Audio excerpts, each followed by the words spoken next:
Gobek Garaj kanaliga qaytganingizga xush kelibsiz.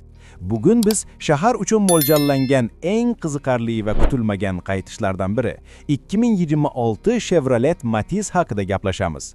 Ha, Matiz qaytdi va Chevy uni yanada aqlli, xavfsiz, samarali va texnologiyaga boy kort, lekin arzon va qulay xarakteridan ayrilmagan holda zamonaviy shaklda qayta yaratdi.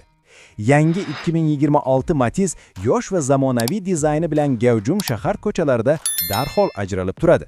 Oldi tomonda yanada ingichka LED faralar, kengroq panjara va aerodinamik bamper avtomobilga toza va zamonaviy ko'rinish beradi.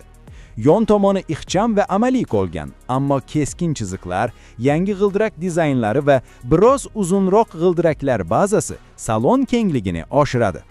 Orqa qismda esa yangilangan LED chiroqlar va balandroq bamper avvalgi Matiz avlodlariga qaraganda yanada premium ko'rinish beradi.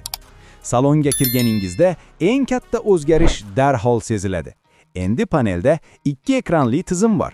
Raqamli haydovchi displeyi va sensorli infotainment ekrani bo'lib, u Android Auto va Apple CarPlay'ni simsiz qo'llab-quvvatlaydi.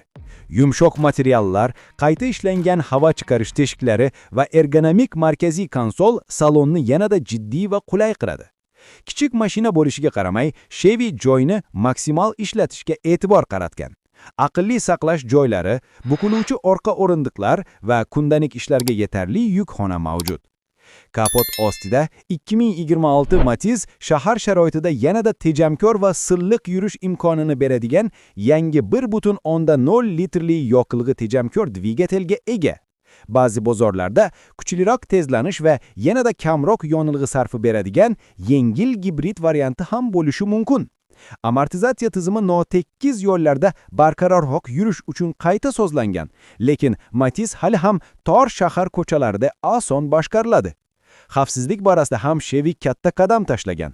Yangi Matizda 2 dona havo yostig'i, ABS, orqa parktronik sensorlar, elektron barqarorlik nazorati, shinalar bosimi monitoringi va ixtiyoriy orqa kamera mavjud.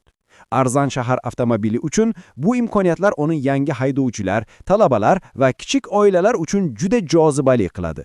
Texnologiya borasida esa 2026 Matiz Bluetooth, USB-C portlari, ovozli buyruqlar, raqamli iqlim nazorati, masofadan qulflash ochish va yuqori rusumlarda aqlli kalitsiz kirish funksiyasini taqdim etadi. Chevy aniq ko'rinadiki, kichik va arzon mashinada ham katta mashina funksiyalarini taqdim qilishni maqsad qilgan.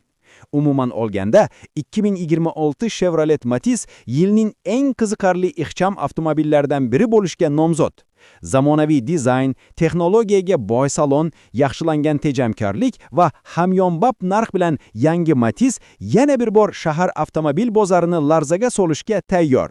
Agar siz avvalgi Matizni uning soddaligi va arzon ekspluatatsiya xarajatlar uchun yaxshi ko'rgan bo'lsangiz, 2026 model o'sha ruhni saqlagan holda uni yanada zamonaviy qulaylik va texnologiyalar bilan boyitadi. Gobek Garajni tomosha qilganingiz uchun rahmat. Agar bu yangi obzor sizga yoqqan bo'lsa, like bosing, obuna bo'ling va yana ko'plab avtomobil sharhlari uchun biz bilan qoling.